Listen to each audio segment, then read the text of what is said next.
যে বিষয়বস্তু তা হচ্ছে মানহাজে সালাফ। এই মানহাজুস সালাফের ওপর আজকে প্রথম আলোচনা খুতবাই করব মাত্র কয়েকটি বিষয় নিয়ে। প্রথম যে বিষয়টি হচ্ছে সেটা হচ্ছে যে বিষয়বস্তু বা টপিকস মানহাজুস সালাফ, এতে দুটো শব্দ রয়েছে, মানহাজ আর সালাফ।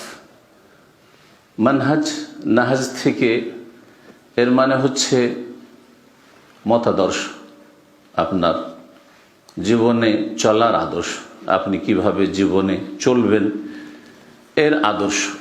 একটা হচ্ছে রাস্তা চলা, যে রাস্তার অনেক আরবি রয়েছে, তার মধ্যে একটা হচ্ছে জাহাবা মানে যাওয়া, মজহাব মানে যাওয়ার রাস্তা, সেটা রাস্তায় যাওয়ার রাস্তা হইতে পারে। আবার আকিদা আমলের ক্ষেত্রে ধর্মীয় জীবনের চলার রাস্তা হতে পারে। ঠিক ওই রকমই মানহাজ শব্দটি হচ্ছে আপনার চলার রাস্তা। সেটা মিনহাজ মানহাজ দুই রকমই উল্লেখিত হয়েছে কোরআনে কারিমে। আল্লাহ রাব্বুল আলামিন ইরশাদ করেছে, লিকুল্লিন জাআলা মিনকুম শিরআতাও ওয়া মিনহাজা, তোমাদের প্রত্যেকের মিনহাজ মতাদর্শ রয়েছে এবং শরীয়তের বিধিবিধান রয়েছে। প্রত্যেক উম্মতের, প্রত্যেক নবী এবং রসুলগণকে আল্লাহ রাব্বুল আলামিন এইভাবেই দান করেছেন, যাদের মৌলিক বিষয় এক ছিল, কিন্তু শাখা প্রশাখায় আম্বিয়া রসুলগণের দিনে পার্থক্য ছিল। তৌহিদ সুন্নাহ আদর্শ নবী রসুলের হবে এবং বিধান আল্লাহ রাব্বুল আলামিনের হবে, ইবাদত একমাত্র আল্লাহর হবে, আর তরিকা হবে যেই যুগে যে নবী এসছেন তার। তো মানহাজ মানে হচ্ছে মতাদর্শ। সালাফ, এই সালাফ শব্দটি কোরআনে কারিমে 8টি আয়াতে উল্লিখিত হয়েছে বিভিন্ন ভাষা দিয়ে। অধিকাংশ আয়াতগুলিতে সালাফা শব্দ এসছে। কুল্লিল্লাযীনা কাফারু ইন ইয়ানতাহু ইউগফার লাহুম মা কাদ সালাফ।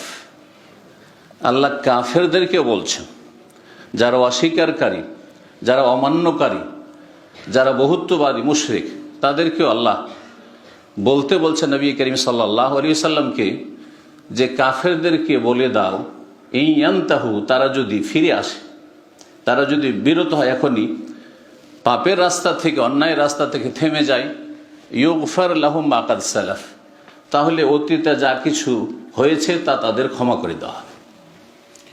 আল্লাহ রাব্বুল আলামিনের রহমত, দয়া এত প্রশস্ত, যেটা কাফের মুশরিক, যেটা যতই পাপী হোক না কেন সবাইকে শামিল, সবার জন্য রাস্তা খোলা আছে যতক্ষণ পর্যন্ত তার মৃত্যুর সময় ঘনিয়ে আসেন। এতক্ষণ আপনার রাস্তা খোলা আছে, কিন্তু আপনার আমার জানা নেই যে কখন মওতের সময় চলে আসতে পারে। সুতরাং যত দ্রুত সম্ভব আমাদেরকে ফিরে আসতে হবে। ভুল রাস্তায় থাকলে বোঝার সাথে সাথেই ফিরে আসতে হবে, যেই রকমই ভুল হোক না কেন, ধর্মীয় ক্ষেত্রে ভুল হোক অথবা পার্থিব ক্ষেত্রে ভুল হোক, যে কোনো রকমের ভুল হোক না কেন, যখনই আমরা বুঝতে পারছি যে ভুল পথে আছি, আমাদেরকে ফিরে আসতে হবে। তাহলে ইউগফার লাহুম মা কাদ সালাফ, এই সালাফ শব্দটি এখানেও ব্যবহৃত হয়েছে। এইভাবে সালাফ বিভিন্ন ভাষা দিয়ে কোরআনে কারিমে এসেছে, ইল্লা মা কাদ সালাফ, যা অতীতে হয়েছে। তো সালাফ মানে হচ্ছে তাহলে অতীতে কোনো কিছু হওয়া। জি হ্যাঁ, সালাফ সেটা অতীতের কোনো বস্তু হতে পারে, আবার কোনো বিষয় হতে পারে, সেটা কোনো বস্তু হতে পারে অথবা সেটা কোনো বিষয় হতে পারে যেটা অতীতে হয়েছে। তাহলে মানহাজুস সালাফ মানে এমন একটি জাতি, এমন একটি উম্মাহ যারা অতীতে চলে গেছেন, আমাদের পূর্বে চলে গেছেন, তারা হচ্ছেন সালাফ। এখন এই হচ্ছে শাব্দিক অর্থ। এখন এর প্রয়োগটা কতদূর পর্যন্ত চলবে? আজকে থেকে 10 বছর আগে যারা চলে গেছে বা 20 বছর আগে আমাদের জন্মের পূর্বে যারা চলে গেছে পূর্বপুরুষ, তারাও তো এই অর্থে সালাফ, কিন্তু আসলে কি তারা সালাফ? না। সালাফ সম্পর্কে সালাফের সংজ্ঞায় যে মুহাদ্দিসিনে কেরাম অথবা যারা আকিদার ওলামা, তারা আলোচনা করতে গিয়ে বলেছেন যে সালাফ শব্দের প্রথম যে ব্যবহার, প্রথম যে প্রয়োগ, সেটা হচ্ছে সাহাবায়ে কেরাম রাদিয়াল্লাহু তাআলা আনহুম আজমাইনের ওপর। এরা হচ্ছেন প্রথম সারির সালাফ এই উম্মতের। তারপরে দ্বিতীয় সারিতে যারা সালাফ আমাদের, তারা হচ্ছেন তাবেঈন ইজাম রাহিমাহুমুল্লাহ জামিয়ান। তৃতীয় সারিতে যারা সালাফ তারা হচ্ছেন তাবা তাবি। এই তিনটি যুগেই তারা সীমিত করেছেন। অনেকে শুধু সাহাবায়ে কেরামদেরকে বলেছেন, এরও রহস্য রয়েছে। এই জন্য বলেছেন যে সাহাবায়ে কেরামগণ তারা হচ্ছেন সবাই অদুল, এর উপর ইজমা রয়েছে। ইমাম ইবনে হাজার, ইমাম নওয়ী, ইমাম ইবনে সালাহ, এরকম বহু আইম্মা কেরামগণ বলেছে আজমাতিল উম্মাহ, উম্মতের ঐক্যমত ইজমা রয়েছে যে আন্না সাহাবাতা কুল্লুহুম অদুল, সাহাবায়ে কেরামরা সবাই হচ্ছেন সত্যবাদী, সবাই হচ্ছেন ন্যায় পরায়ণ। যে ইচ্ছা করে তারা বড় অন্যায় করবে না, থেকে যাবেন তার উপর না। তবে এর মানে এই না যে তাদের দ্বারা ভুল হবে না, ভুলের ঊর্ধ্বে। ব্যক্তি পর্যায়ে তাদের ভুল থাকতে পারে, কিন্তু ইচ্ছা করে তারা দিনের ক্ষেত্রে কোনো মিথ্যার আশ্রয় নেবেন, এটা থেকে তারা পাক পবিত্র ছিলেন। এ হচ্ছে আদালতে সাহাবা বা সাহাবায়ে কেরামদের অদুল বা ন্যায়পরায়ণ বা সত্যবাদী হওয়ার অর্থ। তো সাহাবায়ে কেরামগণ প্রথম সারি, তারপর তাবেইন, তাবা তাবেইন, এই তিনটি যুগে সীমিত করেছেন তারা। নবী করিম সাল্লাল্লাহু আলাইহি ওয়াসাল্লামের এই প্রসিদ্ধ হাদিস পেশ করেছেন, খায়রুল কুরুনি কারনি সুম্মাল্লাযীনা ইয়ালুনাহুম সুম্মাল্লাযীনা ইয়ালুনাহুম, সবচাইতে উত্তম যুগ হচ্ছে আমার যুগ, সাহাবায়ে কেরামদের যুগ। সুম্মাল্লাযীনা ইয়ালুনাহুম, তারপরে তার পরের যুগটা তাবেইনদের যুগ। সুম্মাল্লাযীনা ইয়ালুনহুম, তারপরে হচ্ছে তাবা তাবেইনের যুগ। জি, তো এই যুগগুলি হচ্ছে সবচাইতে ভালো যুগ। এই যুগের লোকেরা হচ্ছেন সালাফ। ইমাম যাহাবী রহমতুল্লাহ আলাইহি আর একটু বাড়িয়ে বলেছেন যে সালাফ আর এর বিপরীত হচ্ছে খালাফ। সালাফ যারা আমাদের পূর্বসূরি, আগে চলে গেছেন, আর পরে যারা এসেছেন খালাফ উত্তরসূরি। খালাফ কথাটিও কোরআনে কারীমে আল্লাহ রাব্বুল বলেছেন, সেটা ভালো হইতে পারে আবার মন্দ হইতে পারে। যদি সঠিক আদর্শের উপর থাকে তাহলে তো খায়রু খালাফ, আর যদি ভুল আদর্শের উপর থাকে তাহলে শাররু খালাফ। তো তিনি বলেছেন যে সালাফদের যুগ 300 হিজরি পর্যন্ত শেষ হয়ে গেছে, 300 হিজরি পর্যন্ত শেষ হয়ে গেছে। এই যুগটা এত গুরুত্বপূর্ণ একটা যুগ, এত একটা ভালো যুগ, যেই যুগে কিছু ফিতনা থাকলেও সমস্ত ফোকাহে কেরাম, আইম্মায়ে কেরাম, বড় বড় আইম্মায়ে কেরাম এবং মুহাদ্দিসিনে কেরাম তারা চলে গেছে। বিশেষ করে এদের মধ্যে উল্লেখ করা যেতে পারে 4 ইমাম: ইমাম আবু হানিফা রাহিমাহুল্লাহ, ইমাম শাফি মালিক রাহিমাহুল্লাহ, ইমাম শাফি রাহিমাহুল্লাহ, ইমাম আহমদ রাহিমাহুল্লাহ জামিয়ান। তারপরে আইম্মায়ে মুহাদ্দিসিন ইমাম বুখারী, মুসলিম, আবু দাউদ, নাসাঈ, তিরমিজি, ইবনে মাজাহ রাহিমাহুমুল্লাহ আজমাইন। এই 6 আইম্মায়ে মুহাদ্দিসিন আর 4 ফুকাহা, এই 10 জনের যুগ, 6 4 10, এই 10 জনের যুগ প্রায় চলে গেছে আপনার এই 300 হিজরির মধ্যে। 300 হিজরির পরে ফিতনা অনেক বেশি ছড়িয়েছে। সাহাবায়ে কেরামদের প্রথম যুগে কোনো রকমের ফিতনা ছিল না, কিন্তু সাহাবায়ে কেরামদের যুগেই কিছু ফিতনা শুরু হয়েছিল। এই জন্য আল্লাহ রাব্বুল আলামিন তাদের সম্পর্কে বলতে গিয়ে বলেছেন, এই মর্মে 2-1টি আয়াত আমাদের উল্লেখ করা ভালো হবে। আল্লাহ রাব্বুল আলামিন সূরা আলে ইমরান আয়াত নম্বর 110 আল্লাহ ইরশাদ করছেন, কুনতুম খায়রা উম্মাহ, তোমরা হচ্ছ শ্রেষ্ঠ জাতি, তোমরা হচ্ছ শ্রেষ্ঠ জাতি। এটা আমরা অনেকে মনে করি যে আমাদেরকে বলা হচ্ছে, কিন্তু যখন কোরআনে কারীম নাজিল হচ্ছে, এতে সম্বোধন করা হচ্ছে তোমরা, তাহলে তখন আমরা ছিলাম না। যখন কোরআনে কারীমে ওহী নাজিল হচ্ছে রাসূলুল্লাহ সাল্লাল্লাহু আলাইহি সাল্লামের উপর, তখন শুধুমাত্র ছিলেন রাসূলুল্লাহ সাল্লাল্লাহু আলাইহি সাল্লাম এবং তার সাহাবায়ে কেরাম, মুহাজিরিন, আনসার। সুতরাং তাদেরকে সরাসরি সম্বোধন করা হচ্ছে যে কুনতুম খায়রা উম্মাহ, তোমরা হচ্ছে শ্রেষ্ঠ উম্মত, তোমরা হচ্ছে সবচেয়ে ভালো উম্মত।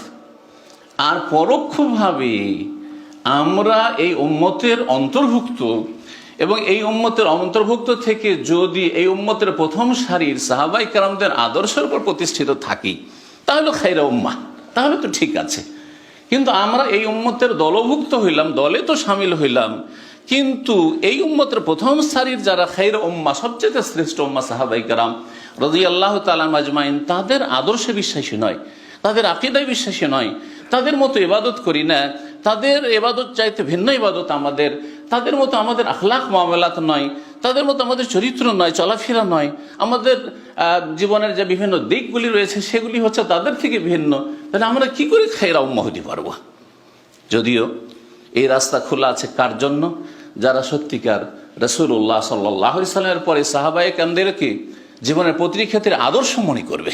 এই সাহাবায়ে কেরামদের জামাতকে রাসূলুল্লাহ সাল্লাল্লাহু আলাইহি সাল্লামের পরে আদর্শ মনে করবে এবং তারপরে সেই পথে চলার জন্য চেষ্টা করবে, তারা খায়রুল উম্মাহ অবশ্যই। কিন্তু প্রথম সম্বোধন করা হয়েছে রাসূলুল্লাহ সাল্লাল্লাহু আলাইহি সাল্লামের সাহাবায়ে কেরাম মুহাজিরিন এবং আনসারকে, কুনতুম খায়রা উম্মাহ উখরিজাত লিন-নাস, তোমাদেরকে মানব জাতির কল্যাণের জন্য নিয়ে আসা হয়েছে। এখান থেকে আরো স্পষ্ট হয় যে আমাদের প্রতিটি মানুষের কল্যাণের জন্য আমাদেরকে পৃথিবীতে নিয়ে আসা হয়েছে। সাহাবায়ে কেরামগণ যে মক্কাতুল মুকাররমা থেকে আর মদিনা মুনাওয়ারা থেকে বেরিয়েছেন, তারা মানব জাতির কল্যাণের জন্য, শুধু মুসলিমদের কল্যাণের জন্য নয়, বরং অমুসলিমদের কল্যাণের জন্য তারা এসেছেন। এই জন্যই তারা এইরকম পবিত্র জায়গাগুলি ছেড়ে সারা পৃথিবীতে দিনের দাওয়াত দেওয়ার জন্য ছড়িয়ে পড়েছেন। কোথায় কার শেষ অবস্থা হয়েছে, কোথায় কার ইন্তেকাল হয়েছে, আপনারা জানেন আইয়ুব রাদিয়াল্লাহু তাআলা আনহু প্রখ্যাত সাহাবী, তিনি আপনার ইউরোপের সাইপ্রাসে, কবরস জাজিরা কবরস সাইপ্রাসে তার ইন্তেকাল হয়েছে, দাফন হয়েছে। এরকম বহু সাহাবায়ে কেরামগণ সারা পৃথিবীতে ছড়িয়ে পড়েছেন। উখরিজাত লিন-নাস, মানব জাতির কল্যাণের জন্য তোমাদেরকে নিয়ে আসা হয়েছে। সুতরাং তাদের কল্যাণ হচ্ছে কি? তিনটি বিষয়। তা'মুরুনা বিল মারুফ, তোমরা ভালো কাজের উপদেশ দেবে, আদেশ দেবে। ও তানহাউনা আনিল মুনকার, অন্যায় কাজে বাধা দেবে। প্রথম নিজেকে ভালো কাজের উপদেশ দেবে আর তারপরে অন্যকে ভালো কাজের উপদেশ দেবে। প্রথম নিজেকে মন্দ কাজ থেকে বিরত রাখবে, তারপর অন্যদেরকে মন্দ কাজ থেকে, মন্দ কথা থেকে বিরত রাখবে। ও তানহাউনা আনিল মুনকার ও তু'মিনুনা বিল্লাহ, কিন্তু সবচেয়ে গুরুত্বপূর্ণ যে বিষয়টি, যে আল্লাহর প্রতি ঈমানের সাথে সাথে ঈমানবিহীন যদি ভালো কথা বলো, ইসলামবিহীন তৌহিদবিহীন যদি ভালো কথা বলো, সুন্নাহবিহীন যদি ভালো কথা বলো, তাহলে সেটা কাজ হবে না। সুতরাং তোমাদেরকে ঈমান বিল্লাহর সাথে সাথে আল্লাহর প্রতি যে ঈমানের দিকগুলি রয়েছে, শুধু ঈমান বিল্লাহ মানে শুধু আল্লাহর অস্তিত্বে বিশ্বাসী নয়, ঈমান বিল্লাহ মানে শুধু আল্লাহ রাব্বুল আলামিনের ওয়াহদানিয়তকে মেনে নেওয়া নয়, বরং আল্লাহ রাব্বুল আলামিনের যে ঈমানের আরকানগুলি রয়েছে 6টি, সেগুলি পুরোপুরি বিশ্বাস করে তার বাস্তবায়ন করা এবং তার সাথে সাথে আল্লাহ রাব্বুল আলামিনের রুবুবিয়ত, উলুহিয়াত, আসমা সিফাত এগুলো ঠিক হয়ে যাওয়া। এই হচ্ছে তু'মিনুনা বিল্লাহ, আল্লাহ রাব্বুল আলামিনের প্রতি ঈমান, আল্লাহ রাব্বুল আলামিন আদেশ মেনে নেওয়া, আল্লাহ রাব্বুল আলামিন যেখানে যেতে নিষেধ করেছে সেখান থেকে বিরত থাকা। এ হচ্ছে ঈমান বিল্লাহ। এই ঈমান বিল্লাহর সাথে যখন ভালো কথা বলবেন আর অন্যায় কাজে বাধা দেবেন, তো সেটা আপনার কাজে আসবে আর আপনি যাদেরকে এই উপদেশ দেবেন তাদের কাজে আসবে। তো এইভাবে সালাফে সালেহিনদের আল্লাহ রাব্বুল আলামিন কি করেছেন? প্রশংসা করেছেন। সবচেয়ে শ্রেষ্ঠ উম্মত প্রথম সারির সাহাবায়ে কেরাম রাদিয়াল্লাহু তাআলা আনহুম আজমাইন, তাদের সম্পর্কে আরো আল্লাহ রাব্বুল আলামিন ইরশাদ করছেন এবং তার সাথে সাথে যেই করতে বলতে চাইছি সেটা হচ্ছে তাবেঈন, তাবেঈনদেরকে এখানে শামিল করা। একটি তো হাদিস বললাম, কিন্তু কোরআনে কারীমের আয়াত সূরা তাওবার আয়াত নম্বর 100 আল্লাহ ইরশাদ করছেন যে ওয়াসাবিকুনাল আউয়ালুনা মিনাল মুহাজিরিন ওয়াল আনসার ওয়াল্লাযীনা ইত্তাবাউহুম বিইহসান রাদিয়াল্লাহু আনহুম ওয়া রাদু আনহু, বলছেন যে মুহাজিরিন এবং আনসারদের অগ্রগামী, প্রথম সারির যারা অগ্রগামী, প্রথম সারির যারা অগ্রণী, আগে আগে থেকেছেন, প্রথম দিকে ইসলাম গ্রহণ করেছেন এবং তারা দ্বীনের খেদমতে আগে থাকার চেষ্টা করেছেন। ওয়াসাবিকুনাল আউয়ালুনা মিনাল মুহাজিরিন ওয়াল আনসার, কারণ সাহাবায়ে কেরাম দুই ভাগে বিভক্ত, হয় মুহাজির মক্কা থেকে মদিনা হিজরত করে এসেছেন, অথবা আনসার যারা হিজরত করে এসেছে তাদের সাথে সাহায্যের হাত বাড়িয়েছেন। হয় আপনাকে মুহাজির হইতে হবে আল্লাহর জন্য, আর না হলে আল্লাহর দ্বীনের জন্য আনসার হইতে হবে, সাহায্যকারী হইতে হবে। তাহলে আপনি সাহাবায়ে কেরামদের আদর্শের উপর আছেন, আপনি মুহাজির আনসার, আপনার মধ্যে এই গুণগুলি হইতে হবে যে আপনার মধ্যে হিজরতের বৈশিষ্ট্য আছে কিনা, আপনি পাপাচার থেকে হিজরত করে আসতে পারছেন কিনা, অন্যায়ের কথা কাজ থেকে, আর আপনি ভালো কাজের ক্ষেত্রে সাহায্য করতে পারছেন কিনা। মুহাজির আনসারদের আল্লাহ প্রশংসা করলেন, তারপরে বলছেন ওয়াল্লাযীনা ইত্তাবাউহুম বিইহসান, এবং যারা তাদের অনুসরণ করবে, তাদেরকে ফলো করবে, বিইহসান, নিষ্ঠার সাথে। এখানে একটি কথা খুব লক্ষণীয়, সেটা হচ্ছে শুধু আল্লাহ বলেননি যে তাদের যারা অনুসরণ করবে, তাদের পরে আসলে হবে, তাদের অনুসরণ করলেই হবে না, বেএহসান একটা শর্ত লাগানো হয়েছে। সেটা হচ্ছে এখলাসের সাথে, এহসান সদ্ব্যবহারের সাথে, নিষ্ঠার সাথে যারা ফলোয়ার হবে, অনুসারী হইতে হবে, তাহলে এহসানের সাথে। ইমাম হাফিজ বিন হাজার রহমতুল্লাহ আলাইহি বলছেন যে এখানে যারা তাবেউন, তো মানে তাবেইনদের যুগে এসেছে, অথবা তাবা তাবেইনের যুগে এসছে, অথবা তারপরেও তারা ফলো করেছে, মানে তারপরে এসেছে, যে কোনো কালে এ মুসলিম উম্মার মধ্যে এসেছে, কিন্তু তারা এহসানের সাথে ফলোয়ার হয়নি, নিষ্ঠার সাথে সদ্ব্যবহারের সাথে তারা অনুসারী হয়নি, বরং বিল ইসাআতি, আর তাবেউন আলাহুম বিল ইসাআতি, খারাপ আচরণের সাথে তারা পরে এসছে। এই উম্মতের মধ্যে এসছে, সাহাবীদের পরে এসেছে, কিন্তু তারা খারাপ আচরণের সাথে এসছে, খারাপ আকীদা নিয়ে এসছে, খারাপ মানহাজ, ভ্রান্ত মানহাজ নিয়ে এসছে, ভ্রান্ত ইবাদতের তরিকা নিয়ে এসছে, না হলে চরিত্রের ক্ষেত্রে তাদের পদস্খলন ঘটেছে, অন্য রাস্তা ধরেছে। তারা ভালো আচরণের সাথে জুলম অত্যাচার করেছে, পাপে জড়িয়ে পড়েছে, তারা সাহাবায়ে কেরামদের নিষ্ঠার সাথে অনুসারী নয়। এখান থেকে ওই সব লোককে বের করে দেওয়া হয়েছে যারা ফিতনার যুগে সিফিনের যুদ্ধের পরে খাওয়ারেজ হয়ে বেরিয়ে গেল। জি হ্যাঁ, সাহাবায়ে কেরামদের আদর্শ থেকে, খুলাফায়ে রাশিদিনদের আদর্শ থেকে বেরিয়ে গেল। যারা রাওয়াফেজ হয়ে অতি ভক্তি দেখিয়ে শিরক কুফরিতে লিপ্ত হয়ে গেল, গুমরাহিতে লিপ্ত হয়ে গেল। এই দুটো গুমরাহি, দুটো বিদাত সাহাবায়ে কেরামের জীবদ্দশায় শুরু হয়ে গিয়েছিল, ফিতনাতুল খাওয়ারিজ এবং ফিতনাতুল রাওয়াফিজ। এই দুই ফিতনাতে যারাই জড়িয়ে পড়েছে তাদেরকে এখানে বের করে দিয়েছেন আল্লাহ রাব্বুল আলামিন বেএহসানের কথা বলে, ওয়াল্লাযীনা তাও বেএহসান, তার নিষ্ঠার সাথে যদি আল্লাহ রাব্বুল আলামিনের নবী মুহাম্মদ সাল্লাল্লাহু আলাইহি ওয়াসাল্লামের যে সাহাবায়ে কেরামগণ উম্মত, তাদের অনুসারী হওয়া যায়, তাহলে কি পাওয়া যাবে? বলছেন রাদিয়াল্লাহু আনহুম, আল্লাহ তাদের উপর রাজি হয়ে গেছেন বা হয়ে যাবেন, ওয়ারাদু আনহু, এবং তারাও রাজি হয়ে যাবে। প্রথম সাহাবায়ে কেরামদের আল্লাহ রাজি, এবং আল্লাহর উপর সন্তুষ্ট, তারা মহাপুরস্কার নিয়ামত পেয়ে আল্লাহর কাছে। তাহলে এই দোয়া প্রথম, বা এই সার্টিফিকেট প্রথম সাহাবায়ে কেরামগণ পেয়েছেন, যেটি আমরা দোয়ার আকারে দিয়ে থাকি। সাহাবীর নাম আসলে আমরা বলে থাকি রাদিয়াল্লাহু আনহু ওয়া রিদওয়ানুল্লাহি আলাইহিম আজমাইন, কথা বলে থাকি। আল্লাহ বলছেন যে আল্লাহ তাদের উপর রাজি, এবং আল্লাহর উপর তারা রাজি হয়ে গেছে। আর যারা নিষ্ঠার সাথে অনুসারী হবে তাদের উপর আল্লাহ রাজি, এবং তারাও আল্লাহর উপর রাজি হয়ে যাবে আল্লাহর কাছে পুরস্কার পেয়ে। তারপরে আল্লাহ বলছেন ওয়াআদ্দা লাহুম জান্নাত, তাদের জন্য জান্নাত প্রস্তুত করে রেখেছেন, তাজরি তাহতাল আনহার, যার নিম্ন দেশের নহর সমূহ প্রবাহিত রয়েছে। তারপর আল্লাহ বলছেন খালিদিনা ফিহা আবাদা, সেখানে তারা চিরকাল থাকবে। ওয়াযালিকাল ফাওজুল আযীম, আর এটি হচ্ছে মহাপুরস্কার, এটি হচ্ছে মহাসাফল্য, তাদের এটি হচ্ছে মহাসাফল্য। তো সালাফ সম্পর্কে বললাম যে সালাফ কাদেরকে বলা হয়, সালাফদের বড় ফজিলত রয়েছে। ইনশাআল্লাহ তাআলা আগামী আলোচনাতে সালাফদের ফজিলত সম্পর্কে আমরা আলোচনা করব। এখানে আমরা সালাফদের সম্পর্কে আর একটি পয়েন্ট নিয়ে দ্বিতীয় খুতবাতে আলোচনা করব। আকুলু কওলি হাযা ওয়া আস্তাগফিরুল্লাহ লি ওয়া লাকুম ওয়া লিসাইরিল মুসলিমিনা মিন কুল্লি যামব ফাস্তাগফিরুহু ইন্নাহু হুয়াল গফুরুর রহিম।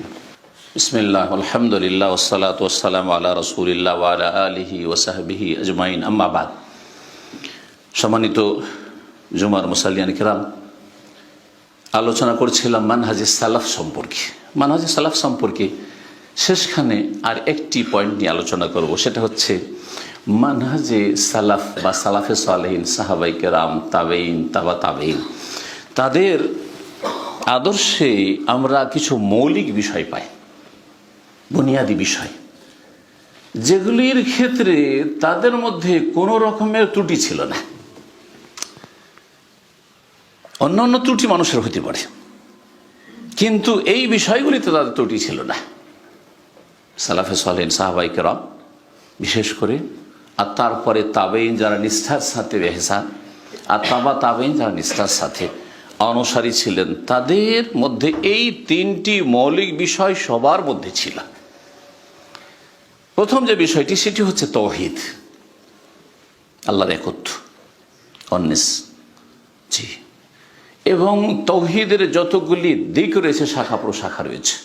আল্লাহ রাব্বুল আলামিনের কাজের ক্ষেত্রে তাওহীদ, তাওহীদের রুবুবিয়্যাহ হোক, আল্লাহ রাব্বুল আলামিনের ইবাদত বান্দার কাজের ক্ষেত্রে তৌহিদ হোক, বান্দা যেসব কাজগুলি আল্লাহর জন্য করে এই ক্ষেত্রে তৌহিদুল উলুহিয়া বা তৌহিদুল ইবাদা হোক, অথবা আল্লাহ রাব্বুল আলামিনের আসমা সিফাত নাম এবং সুন্দর সুন্দর যে গুণগুলি রয়েছে সেসব ক্ষেত্রে হোক, এসব ক্ষেত্রে কোনো রকমের বিভ্রান্তি, গোমরাহি, ত্রুটি ছিল না।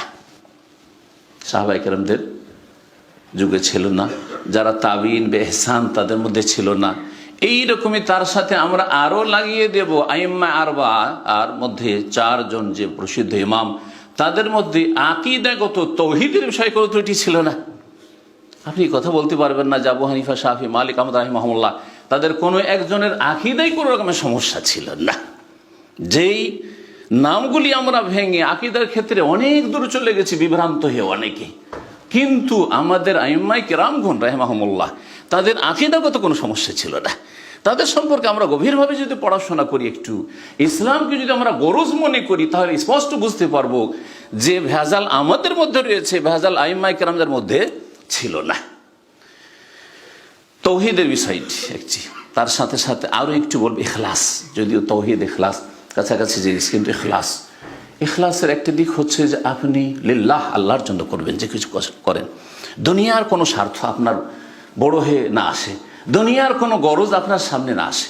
দিন পালন করতে গিয়ে, মসজিদ করতে গিয়ে, ইসলামের খেদমত করতে গিয়ে, দাওয়ার কাজ করতে গিয়ে আপনার দুনিয়ার স্বার্থ বড় হয়ে সামনে চলে আসছে, তাহলে আপনার তৌহিদ মানে আপনি ওই রকম শিরকে না থাকলেও দুনিয়ার গরজটা একরকমের যে শিরক, সেই ওই ধরনের শিরকগুলি আছে যেটা ইখলাস পরিপন্থী, ইখলাস বিরোধী আপনার মধ্যে বিদ্যমান রয়েছে। তৌহিদের ক্ষেত্রে, ইখলাসের ক্ষেত্রে তাদের মধ্যে কোনো বিরোধ ছিল না, তাদের মধ্যে কোনো রকমের শিরক ছিল না, শিরক ছিল না। সাহাবায়ে কেরামদের মধ্যে না বড় শিরক ছিল না ছোট শিরক ছিল। যদি কোথাও নতুন মুসলিম হয়েছেন, ভুল কিছু মুখ দিয়ে বেরিয়ে গেছে, সাথে সাথে রাসূলুল্লাহ সাল্লাল্লাহু আলাইহি ওয়াসাল্লাম সতর্ক সাবধান করেছেন, জি সুবহানাল্লাহ আজালতা লিল্লাহি নিদ্দান, কি করলে তুমি এই কথা বলে? এটা তো বলা ঠিক, তুমি কি আমাকে আল্লাহর সাথে শরীক করে দিলে? কুল মাশাআল্লাহু ওয়াহদা, এক আল্লাহ যা চান তাই হয়, মানুষ কিছু চাইলে হয় না। এইভাবে রাসূলুল্লাহ সাল্লাল্লাহু আলাইহি ওয়াসাল্লাম তাদের তৌহিদের তরবিয়ত দিয়ে শুরু করেছেন, আর তৌহিদের তরবিয়তের সাথে শেষ করেছেন। প্রথম শুরুও করেছেন তৌহিদ দিয়ে, আর রাসূলুল্লাহ দাওয়াত শেষ করেছেন তৌহিদ দিয়ে। পুরো জীবনটাই ছিল তৌহিদি জীবন, শুধু তৌহিদের নাম নয় বরং কাজে কর্মে তৌহিদ ছিল সর্বক্ষেত্রে। এই একটি বিষয়। সুতরাং আমাদেরকে সালাফদের যদি সত্যি ভক্তি থাকে, ভালোবাসা থাকে, আর অনুসরণ তাদের পথে চলবো, এই যদি চিন্তা চেতনা থাকে, তাহলে আমরা তৌহিদটা ঠিক করব। আমরা বড় শিরক, ছোট শিরক, প্রকাশ্য, গোপনীয়, যাবতীয় শিরক মুক্ত হব, ইখলাস লিল্লাহিয়াত নিয়ে আসবো। আর দুনিয়াদারিটা আমরা দুনিয়া করেন, কিন্তু দুনিয়া দিনের উপর যেন প্রাধান্য না পায়, আপনার ইখলাস নষ্ট না হয়। দ্বিতীয় যে বিষয়টি ছিল সালাফদের মধ্যে, সাহাবায়ে কেরামদের মধ্যে বিশেষ করে, সেটা হচ্ছে যে তারা একজন বাস্তবে মুসলিম থাকার জন্য মনে করতেন যে তাকে 5 ওয়াক্ত সালাত অবশ্যই কায়েম করতে হবে। 5 ওয়াক্ত সালাতে 17 রাকাত আল্লাহ ভাগ করে যেইভাবে ভাগ করে দিয়েছেন, যেইভাবে সময় নির্ধারণ করে দিয়েছেন, শুরু এবং শেষ, এই 17 রাকাত সালাত আদায় করতেই হবে, নামাজ পড়তেই হবে, না হলে মুসলিম থাকে না। এটা সাহাবায়ে কেরামদের যুগে ইজমা ছিল। পরে মানুষরা ইখতিলাফ করেছে, আইম্মাদের ইখতিলাফ হয়েছে, মতবিরোধ হয়েছে, কিন্তু সাহাবায়ে কেরামদের কোনো দ্বিমত ছিল না। কানু লা ইয়ারাউনা শাইআম মিনাল আমালে তারকুহু কুফরুন গায়রাস সালাহ। সাহাবায়ে কেরামগণ কোন আমল ত্যাগ করে দেওয়া, ছেড়ে দেওয়াকে কুফরি মনে করতেন না, গায়রাস সালাহ, নামাজ ছাড়া। তার বোঝা গেল যে সাহাবায়ে কেরামগণ প্রত্যেকে একমত ছিলেন যে নামাজ পড়ে না সে মুসলিম হতে পারে না, নামাজ পড়লে মুসলিম হয়, নামাজ না পড়লে 5 ওয়াক্ত নামাজ না পড়লে মুসলিম হয় না। এর ওপর ইজমা ছিল। জি, এই ক্ষেত্রে কোনো ত্রুটি ছিল না। 2 নম্বরে যেটি, সেটা হচ্ছে নামাজের ক্ষেত্রে কোনো ত্রুটি ছিল না, এবং তাদের ফতোয়াতে ঢিলামিও ছিল না যে আপনি তো মুসলিম, আপনার দ্বারা তো অনেক কাজ হচ্ছে, আপনি তো মাশাআল্লাহ মসজিদ মাদ্রাসা অনেক কিছুই করছেন, অথবা দান খেরাত করছেন, আপনি জনকল্যাণমূলক কাজ করছেন, আপনি জাতির সেবা করছেন, আপনি শুধু নামাজটাই ত্রুটি। যেমন আমাদের অনেকে আপনারা বলে থাকেন যে লোকটা সব ভালো, শুধু একটু নামাজটাই পড়ে না, বাকি খুব ভালো মানুষ। আর মোটেই ভালো মানুষ নয় যদি নামাজ না থাকে। তাহলে আগে আপনাকে তৌহিদ দিয়ে শুরু করতে হবে।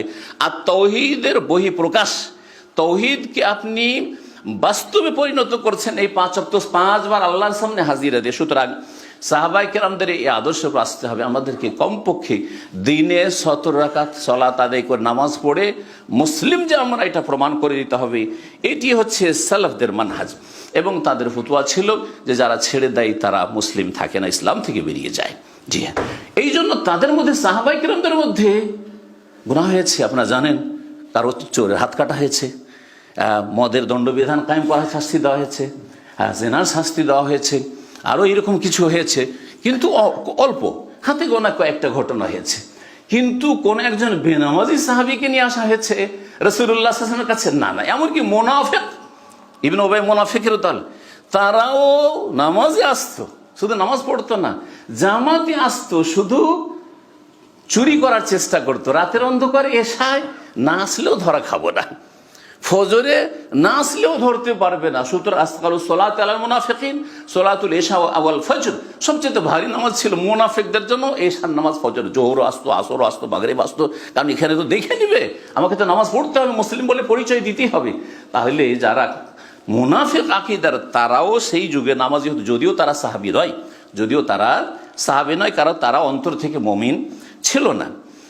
3 নম্বর যে বিষয়টি সেটা হচ্ছে ইত্তেবায়ে সুন্নাহ। সাহাবায়ে কেরাম সকলেই সুন্নাহর অনুসারী ছিলেন, তাদের মধ্যে কোনো রকম বিদআত ছিল না। যে বিদআতগুলি শুরু হয়েছে খাওয়ারিজদের বিদআত, চরমপন্থীদের বিদআত, আর আপনার যারা আজকালকার সন্ত্রাসী তাদের বিদআত, এদের প্রথম সন্ত্রাসী দল বেরিয়েছে আপনার আলী রাদিয়াল্লাহু তাআলা দল থেকে, এবং আলী রাদিয়াল্লাহু তাআলাকে তারা খুন করেছে, আলী রাদিয়াল্লাহু বিরুদ্ধে তারা অস্ত্র ধারণ করেছে, ফতোয়াবাজি করেছে। এই যে বড় বড় ফতোয়াবাজিগুলো, এটা যারা শুরু করেছে তারা কেউ সাহাবী ছিলেন না, তারা কেউ সাহাবী ছিলেন না। সকলে সাহাবীদের পরে তাবেঈনদের যুগের লোক তারা, কিন্তু তারা ইহসানের সাথে তারা অনুসারী ছিলেন না, বরং খারাপ পথ অনুসরণ করে তারা এসেছে তাবেঈনদের যুগে, সেজন্য তারা সেখান থেকে আউট হয়ে গেছে। এইরকমই যারা রাফেজি, যারা অতি ভক্তি দেখিয়ে গোমরাহ হয়েছে, আলীর মধ্যে উলুহিয়াতের ক্ষমতা আছে, খোদাই ক্ষমতা আছে, আর হাসান হুসেনের মধ্যে এই ক্ষমতা আছে, এরা গোমরাহ হয়েছে, তারা কেউ সাহাবী ছিলেন না। তাহলে তারা সুন্নতের অনুসারী ছিলেন, তাদের মধ্যে বেদাতি কোনো কিছু ছিল না, না বেদাতি জিকির ছিল, না বেদাতি তার আকীদা আমল ছিল, না বেদাতি ইবাদত বন্দেগী ছিল, না বেদাতি নামাজ ছিল, না কিছুই ছিল না তারা। তাহলে এই 3টি বিষয় আমাদেরকে মনে রাখতে হবে। সাহাবায়ে কেরাম সকলে তাওহীদবাদী ছিলেন, আর সাহাবায়ে কেরামরা সকলেই সুন্নাহর অনুসারী ছিলেন, আর সাহাবায়ে কেরাম সকলে নামাজি ছিলেন। আল্লাহ যেন আমাদেরকে এই বিষয়গুলো বোঝার তৌফিক দান করেন। ইন্নাল্লাহা ইয়ামুরু বিল আদলি ওয়াল ইহসান ওয়া ইতা'i যিল কুরবা ওয়া ইয়ানহা আনিল ফাহশা'i ওয়াল মুনকারি ওয়াল বাগয়ি ইয়া'iযুকুম লাআল্লাকুম তাযাক্কারুন। আল্লাহুম্মা আ'iজ্জাল ইসলাম ওয়াল মুসলিমিন ওয়া আযিল্লাশ শিরকা ওয়াল মুশরিকিন ওয়া দাম্মির আ'দা'আকা আ'দা'আদ-দ্বীন। আল্লাহুম্মা আহফাজ হাযাল বালাদ وأهلها من المسلمين من كل سوء ومكروه. اللهم احفظ المسلمين في كل مكان، اللهم احفظ المسلمين في كل مكان، اللهم احفظ المظلومين المسلمين المجتهدين في كل مكان يا رب العالمين. اللهم عليك بالظالمين، اللهم عليك بالظالمين، اللهم عليك بالظالمين، اللهم خذهم أخذ عزيز مقتدر. اللهم احفظ الإسلام والمسلمين في كل مكان. سبحان ربك رب العزة عما يصفون وسلام على المرسلين والحمد لله رب العالمين.